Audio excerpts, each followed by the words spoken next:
My name is Eliza Hart. For 23 years, I believed that my parents loved me. I was wrong. People say that parents are a child's first protectors. Mine were my first enemies. I was born into a house that looked perfect from the outside. Big walls, well-kept garden, family photos hanging in gold frames. The truth behind closed doors was completely different. My mother, Vivian Hart, believed children were investments.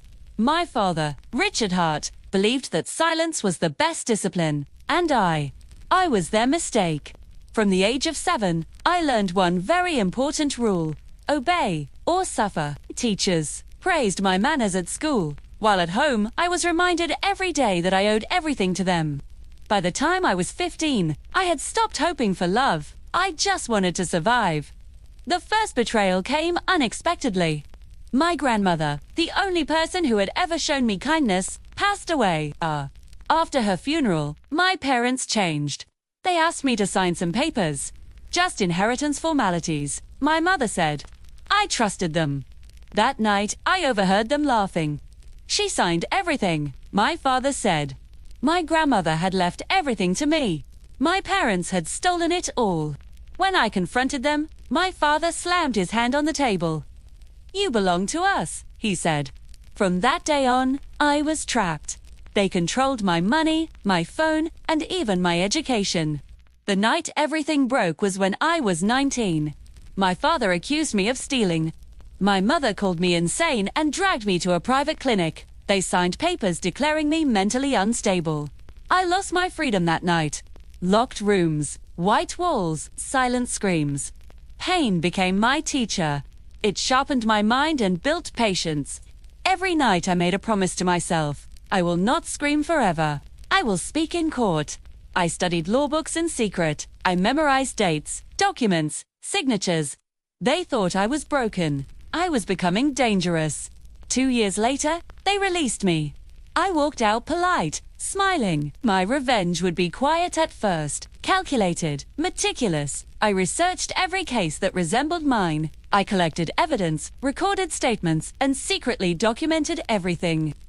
3 years later, I filed my first official case against them. My parents laughed. "She's desperate," my mother said, but they didn't know what I had prepared. The day of the court hearing arrived. They looked at me, expecting a scared girl. They did not recognize the woman standing across from them. I walked up to the judge and began my case. Calm, precise, unwavering. My voice did not tremble. My evidence was flawless. The courtroom was silent. As I spoke, the memory of every year of pain fueled me. I recounted every betrayal, every manipulation. The judge listened, and my parents could feel the walls of their lies collapsing.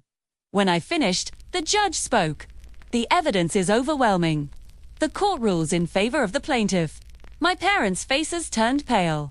I walked out of that courtroom victorious. For the first time in my life, I felt free. I began to track those who had enabled them.